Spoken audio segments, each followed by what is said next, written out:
I bribed myself with all of this stuff just to get a project finished.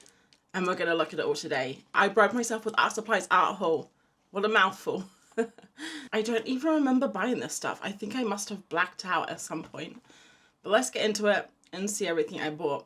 And I'll let you know a little about how I bribed myself or why I bribed myself. So let's do a rapid fire round of what I got. Some flash paints. These are meant to be really matte. I have a couple of them, but these colours, what a gorgeous trio that is. I got some liquid earth, which I've been wanting to try for so long. They were out of stock and they're finally back in stock the last few times I've been on there. And I used this as an opportunity to grab them. I got a few of these Staedtler pigment brush pens, which I only have one of them. I got it as a gift from my friend Mandy. And I really wanted to try some more out to do a little bit of drawing because I really like the nib on them, the brush pen. You can kind of get some fun line strengths and textures with that. I also got two brushes. I use these ones quite a lot. They're the Pro Art brushes because I wreck mine so much and I just thought I deserved a couple of brand new brushes to wreck again. A single Molotow pen in this colour. I've been wanting to try this for ages. It's True Blue and I thought I bought it last time but I hadn't, so I got it this time. For some reason I bought a single Derwent Lightfast pencil in Persian Orange. Literally no idea why I have this. And I got two graphite pencils that I wanted to test against the Blackwing. I think the Pitt Graphite Matte is meant to be a really matte one. And then this Mars, I just wanted to try it. I've heard good things about it. Potter's Pink Daniel Smith watercolour, they had a sale on and I got it at the same time as the other watercolours that we're not going to look at today. My friend Artie's always talking about how beautiful this Potter's Pink is, so I just wanted to try it out for myself. I also got a few more shades of the So Flat matte paints. I really, really love these paints. They have a really beautiful consistency and they dry very matte. They have lovely colours in them and I really wanted to try some of them out, like this olive, and they have a beautiful light magenta. So I'm looking forward to trying these out. The only other colours I have in the So Flat is the Zing set, which if anyone knows the Zing set, it's very poppy and there's not many muted colours in there. I couldn't resist. When they had the sale on, I had to try the Luminous Holbein Artist watercolour. It's neon watercolour. I've never heard of such a thing. And lastly, I got a couple of sketchbooks, mainly for watercolour. So I have the Sea White Travel Journal, which is a watercolour notebook. And I almost didn't buy this because these are so expensive. I got the Honamula 100% cotton watercolour book. It's square format, which isn't my fave. Actually, they're both square format. They're both not my faves, but I wanted to try the watercolour sketchbooks. And one thing that I forgot to mention is I did bribe myself with the new Derwent drawing pencils, which I made an entire separate video about. But these guys were like the last thing I bribed myself with. They were the thing I bought when I handed in my project. I'll leave the link above if you want to check that one out as well. Even though I did buy a lot of this stuff on sale, I think I must have spent a lot because I got not one, but two freebies. One is this box of Jackson's assorted graphite pencils. Like a set of all the pencils, all the different weights, thicknesses, lead sizes. I don't know. Another freebie was from the Golden Cell, which they had a while ago. It's basically a whole bunch of like little samples of Golden So Flat Matte. And I think it is meant the primary colours here. There's a white, there was a black, and then for some reason an alizarin crimson. Not quite sure why that's there. They also sent a fine pumice gel, never heard of that in my life, and golden gesso. So I don't know, maybe we'll have to do a separate little video just with these freebies, or a tiny little something, it's a challenge. I'm not going to look at them today because it's just paints and I'm more interested in looking at the paints I actually chose for myself. But always nice to get a freebie.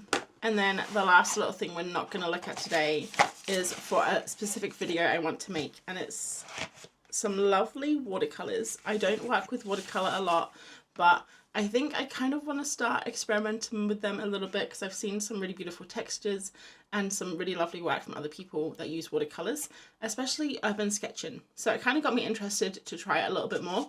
So keep an eye out for this one. If you like watercolor, I'm basically going to take the mini color palette, fill it up with my own colors, and do some art, I guess, in the future. I'm sure that will go sit on the couch for another 2 months before I look at it.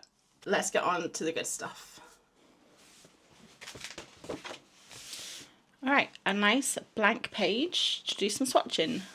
Let's try out these pencils first. I have my Blackwing as the control subject.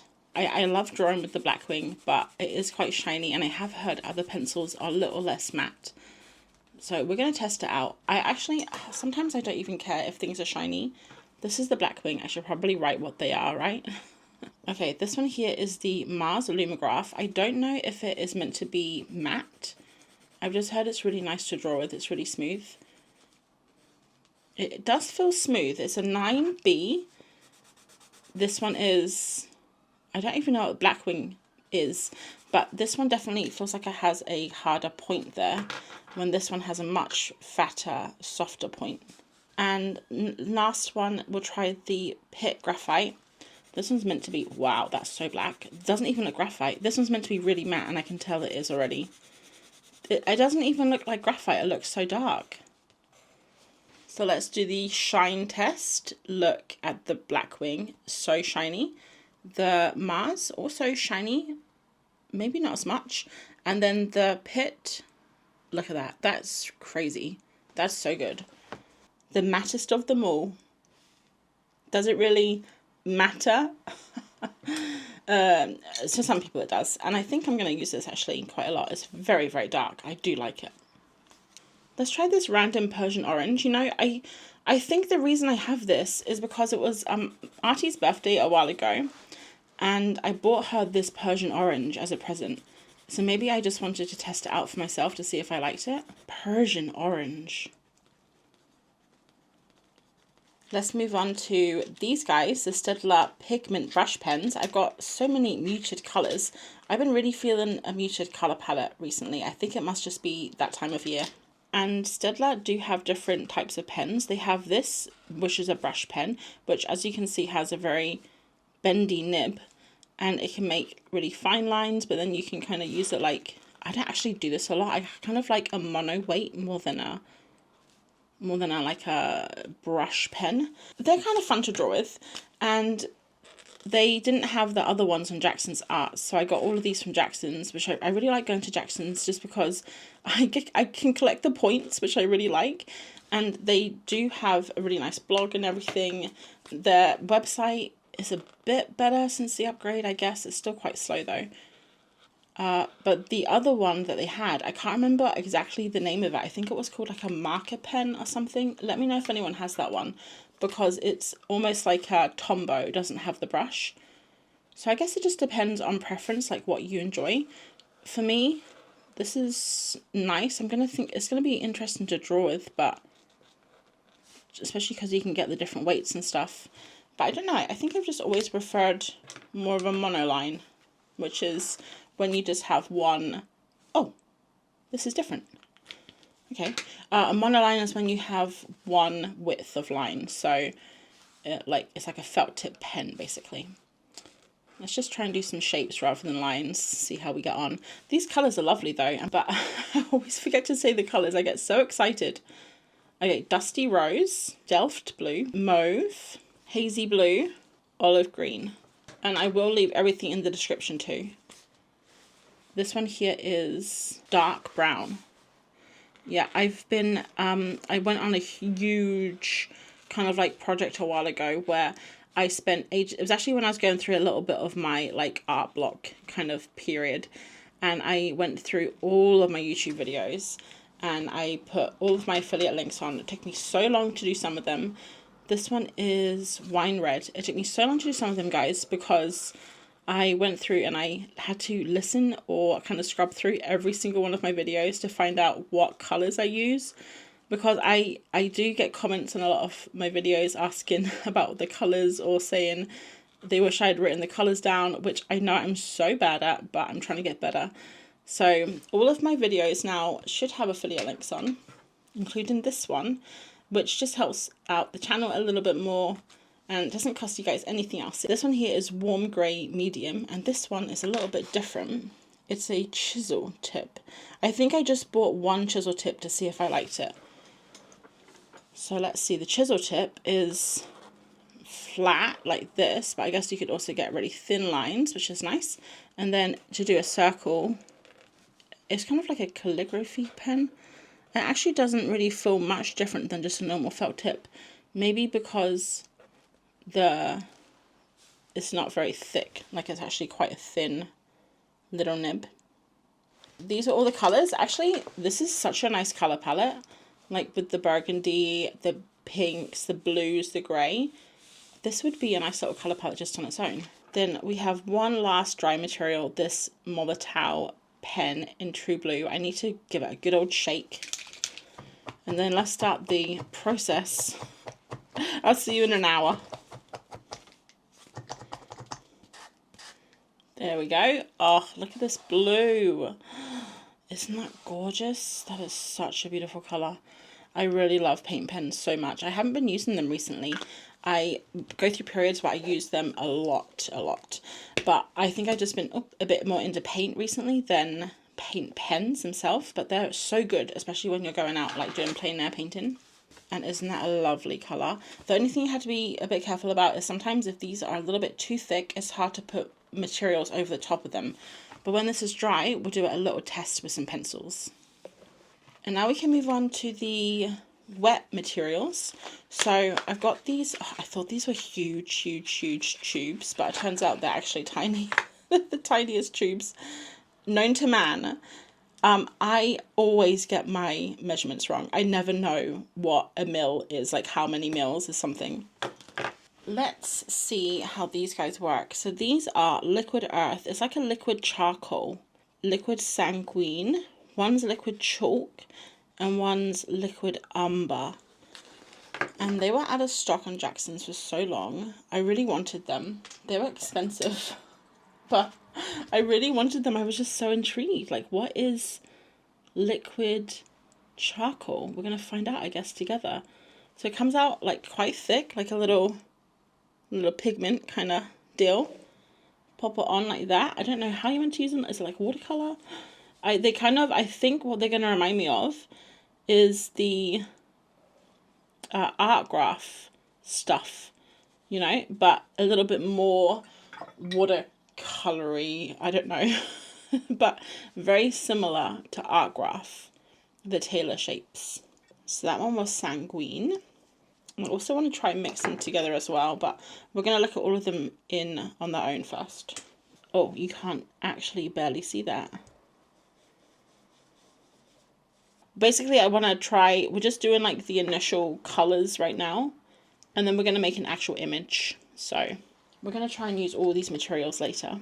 Excuse my brush, by the way. This is why I needed new brushes. Okay, this one is liquid amber, kind of like a brown. Not the most attractive brown color. And you can kind of see like the grittiness of it. You can see that it's kind of earthy. It's a nice trio of colors though. Let's try these paints next, and then maybe we can kind of mix them together. I really need to start using a color palette, I guess. These are the emulsion paints, and I think they're meant to be really matte.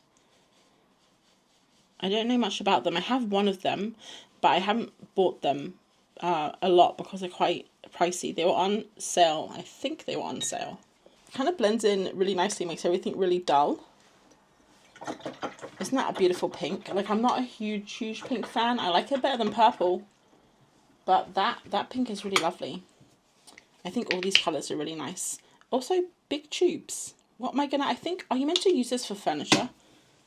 I have a feeling that these aren't actually for, look at this, I've got so much paint on here. I want to mix this in with this liquid brown. Let's see what happens over here. We just like mix them together. Just kind of dulls everything down.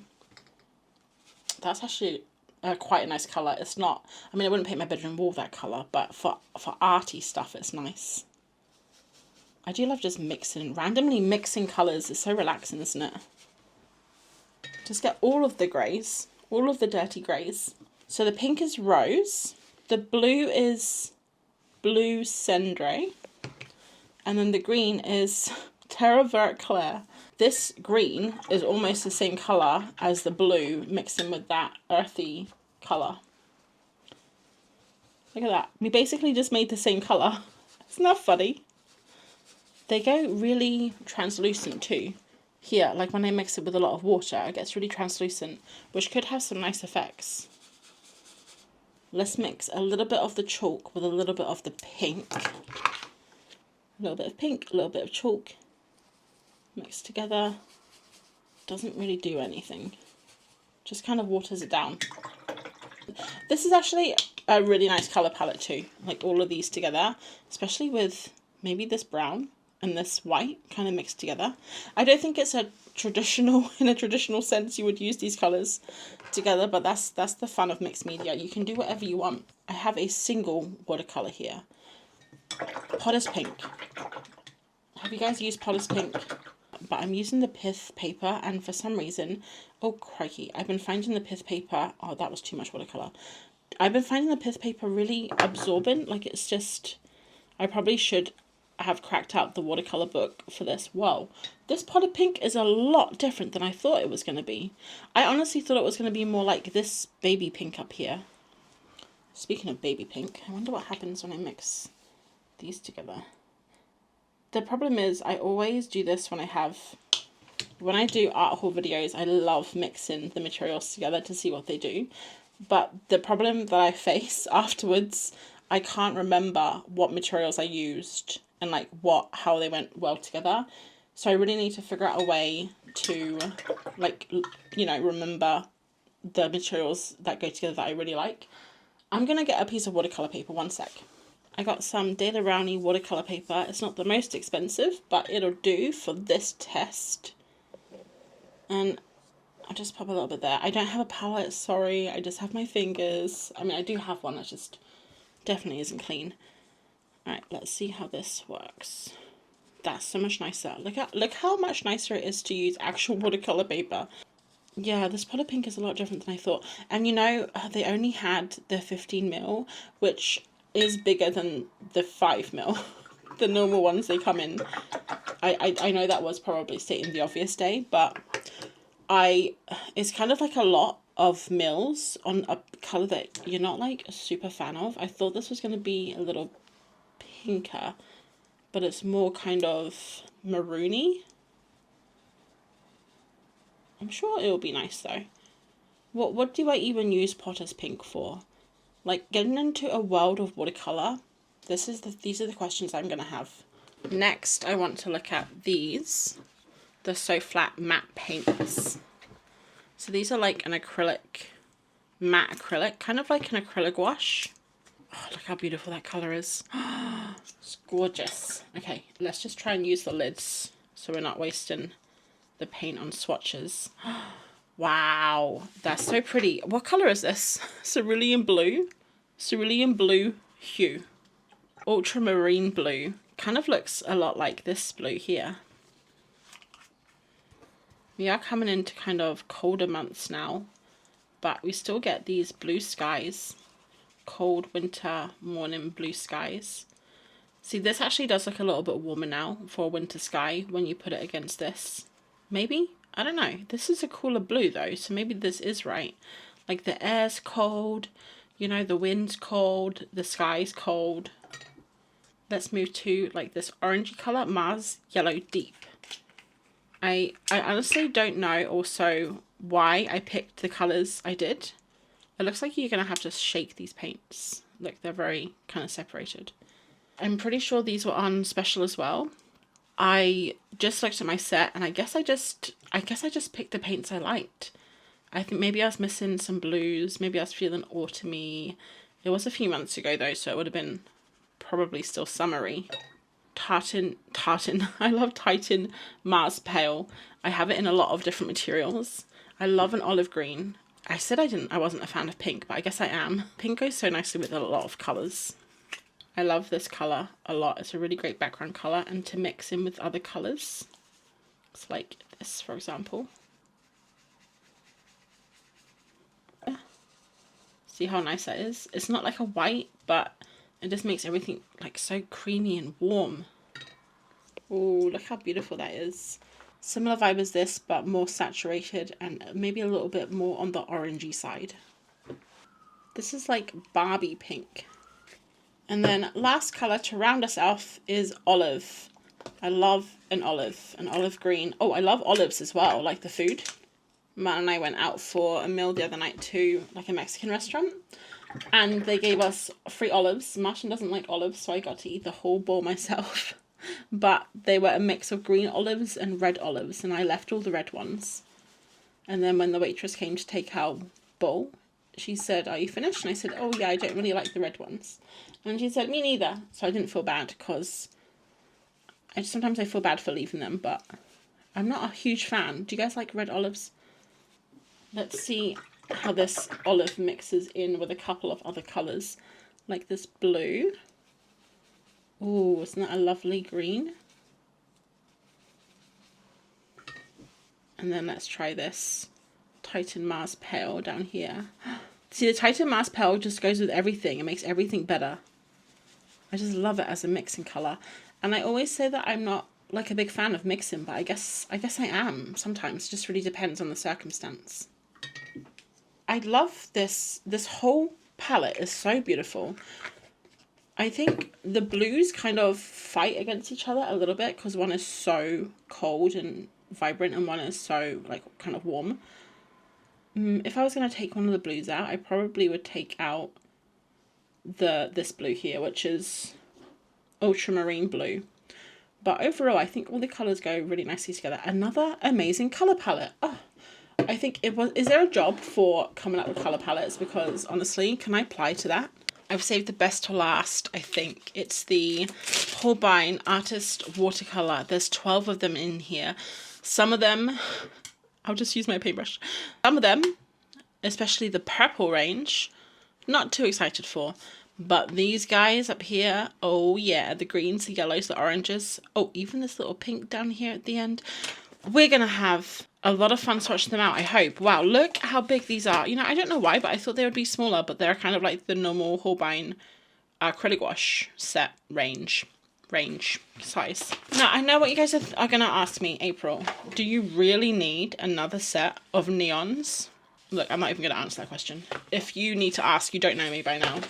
I don't know how different these are going to be compared to the acrylic wash that I have. I have like a gouache set of neons. I have a lot of neons. I'll leave my neon video up if you haven't seen that one.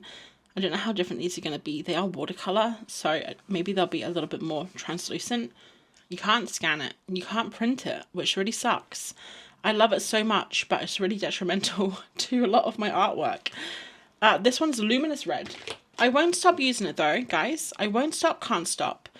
And I did a Riso course at the start of the year in spring. And we did some stuff with the Riso paint, like the Riso kind of neon fluorescent inks. Now, I really want to get into that next year. Who knows if I'm going to have time. I really want to join the Riso club and do some neon prints. This one is Luminous Orange Red. But until then, the only other thing I can do is do my best not to use neon in things that I want to print or scan. Or if I do, kind of like fake it. I did that on the Burb Fest last year. This one's Luminous Orange. This one's lovely. My favourite colour so far. I always love this one here. That's kind of like between red and orange. It's always such a beautiful colour. And I managed to take photos of them. Martin helped me take photos of them with his camera. And that got the... Wow. Look at this. Oh my god, this colour's amazing. This colour's amazing. Oh, that is one of my new... I don't think I even have this colour yet. Like this neon-y... I'm speechless. It kind of goes over the paints a little bit. Because it's like watercolour. It just puts a little... Doesn't mix. I mean, this is probably dry by now. Okay, what was I saying? This one here is Luminous Yellow. That's gorgeous. This next one, though, very excited for this one. One of my faves, always, is the very, very bright yellow highlighter colour. Is actually one of my favourite colours. I really want to rebrand monkeymintaka next year. Another thing on my list to do next year. And I want to include neon yellow as one of my brand colours. But Martin, sorry, I'm jumping around a lot.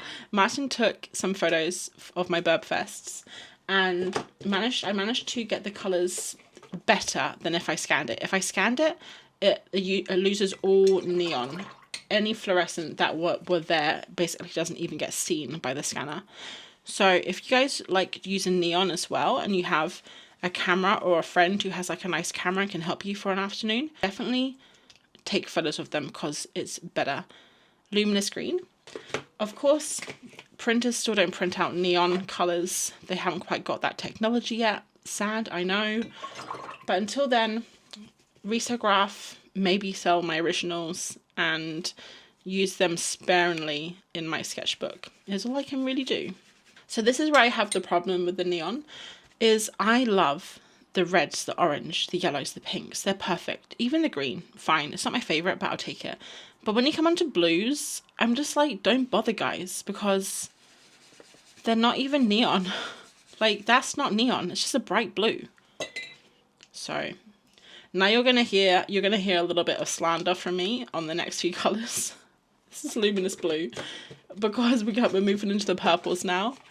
If you guys have been around for a while, you'll know that I hate purple. I am trying to learn to get on with it, to appreciate it a little bit more. I'm sorry, but look, on what committee was someone sitting and said, yes, that's neon purple? Maybe the next few are going to get a little bit nicer. This one here is luminous violet.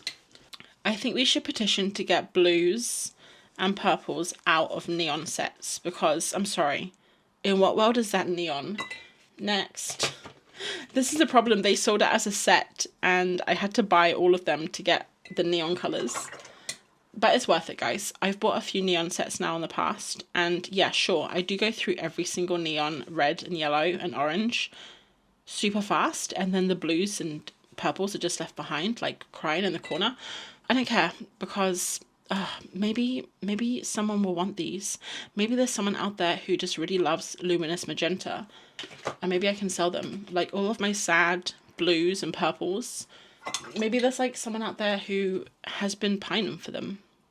If you've been pining for them, let me know and we can make an arrangement. So this one's kind of getting a little bit more luminous. It's still not neon though. It's a nice colour. I like this colour. This one is Luminous Opera. And the last one, is this going to save us, guys? Luminous Pink. Oh, I hope this one is as bright as these up here, but just like a pinker colour. I think we might be onto a winner. Let's see how this one goes. Okay, that one's nice, yeah. It's very bright. It's not as bright as the orange. I wonder what is the thing that makes it so bright, the orange and the yellows, that they can't get in the other colours. Is it just because they're lighter and they reflect more light? So those were all the neons. As you can tell, this section here, my fave. Pink as well, not too bad. Purples and blues, nice colours. The blue's a nice colour. This purple I can see as a nice mixing colour. The only ones I'm not a big fan of is kind of these pinky purples down here. But not neon. I'm sorry guys, half of that was neon, half of it wasn't. But all together, I think they're going to be really fun to play with. And look how crazy the colour is over the top of the ink. Like it's translucent so you can see through it, but maybe that's the way we can use these neons, is over the top of things. And these are all of the colours that we've got to play with. So we have a whole range of colours, from really, really muted colours down here to really vibrant neons, some random pens. I'm not quite sure how we're gonna use that, and some lovely, beautiful paints here. While this is dry, I just want to do a little test for you. So we'll just see how it goes over, and I can show you how lovely it is to go over the paint pens. So that's a Caran d'Ache Luminance. This one here is another neon orange, not very bright over that, but it's a very dark colour, this one, so I'm not surprised. This one is a Derwent drawing pencil that goes over a little bit better than the Luminance. Neo Colour goes over pretty much everything. Neo Art, the same. So that's kind of how these guys work. You really only have a problem if it's very, very thick and glossy. We have begun the process section of the video, part where I have to do voiceover, which is never my favourite thing. And also, It's taken 29 minutes to get to the entire point of this video, which is why I bribed myself. So maybe some of you know, I haven't spoken about it a lot, but I do mention it every now and then. And that's that I am working on a book right now. So I got an agent maybe just over a year ago now. Her name's Lorna. She's really lovely, and she's been helping me. I haven't started illustration yet. I've done a few illustrations like at the start, but basically I'm going to be writing and illustrating a children's book. It's going to be a chapter book, so it's lots of words, still pictures, but lots of words as well. And I used to love writing. I did a lot of NaNoWriMo, if anyone knows that challenge. It's National Novel Writing Month, which is where you write a novel in a month of November, which is this month actually. So if anyone's doing it, let me know. If I don't know if it's still going on, I haven't done it for years. But I've always loved writing. I always wanted to write a book, but I thought that book would be a young adult dystopian book because that's what I was super into. So basically I went to uni, I did 3D animation, and I didn't really draw much. And my kind of creative outlet outside of work was writing. I used to enjoy writing. And the funny thing is, I actually started to learn to draw again. Like, I hadn't done it since I was in uni. I started to learn to draw again because the book I wanted to write, I wanted to turn it into a graphic novel because I thought that would be fun. I had made a first draft of a book during NaNoWriMo 1 year, and I really loved the story, but I thought it would be so good as a graphic novel. But unfortunately, I hadn't drawn for years and years and years, and I had no idea how to do a graphic novel.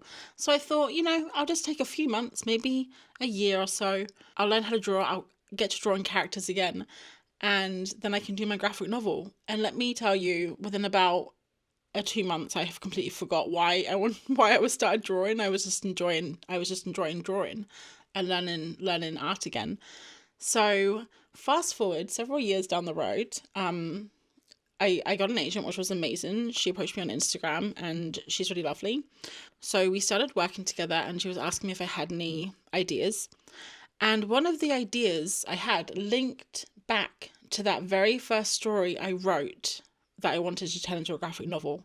It was a different part of the story, and I'm being a little bit secretive just because I don't know how much. I don't think I can talk about it too much. I don't want to get into any details or specifics. That story linked back to the whole reason I started art in the first place, which I thought was an amazing circle of life, I guess. So basically, we decided it would be a chapter book. The story idea would be good for a chapter book, which meant I had to write a lot, and I haven't written for many years, guys. And even when I was writing, I loved writing, but I hated editing. That's the hard part. So every time I have to edit a draft, or like I send it and I get feedback and I have to edit the draft, it takes me so long to get going. Once I get going, it's fine, but it takes me so long because I build everything up in my head so much, and I worry about everything, and I get imposter syndrome all over again.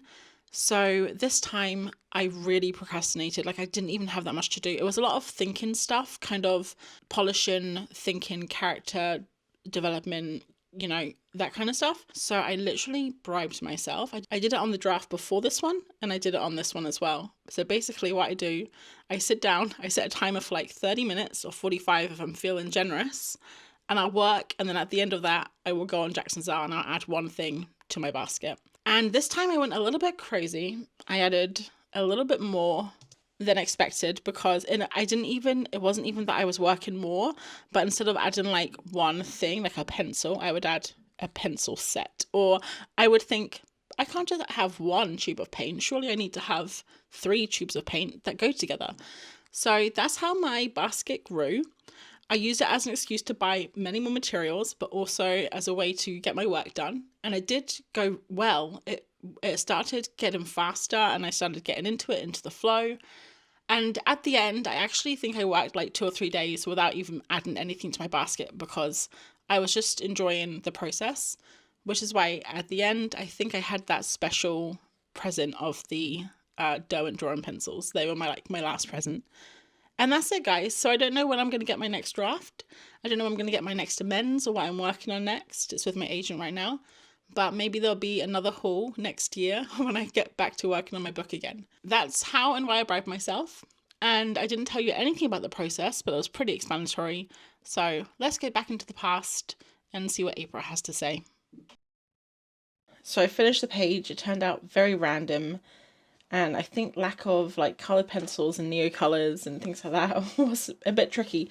This cat down here will forget he exists. I tried to put way too much random bits together. It just wasn't working. But I actually really like this lady, how she turned out. She's cute. This little lady with the goose, I think it was, or a swan. But the thing I love the most is these old guys all talking about how big this guy's prize winning courgette was that he grew last week for the county fair. Very, very different than what I would normally do, but I really love it. And I love the little characters, like this guy's face, this guy, even this guy here. These two with their heads turned were a bit more tricky, but I think this was really fun. And this is another bunch of materials that I need to now figure out how to pop into my daily life. I definitely recommend this. So if you're trying to get a project or a piece of work finished, maybe bribe yourself with something. Let us know down below in the comments what you're going to treat yourself to next time you need a little bribe. So that's all for me today. Have a lovely rest of your week, and I'll catch you in the next one. Thanks for watching. Bye.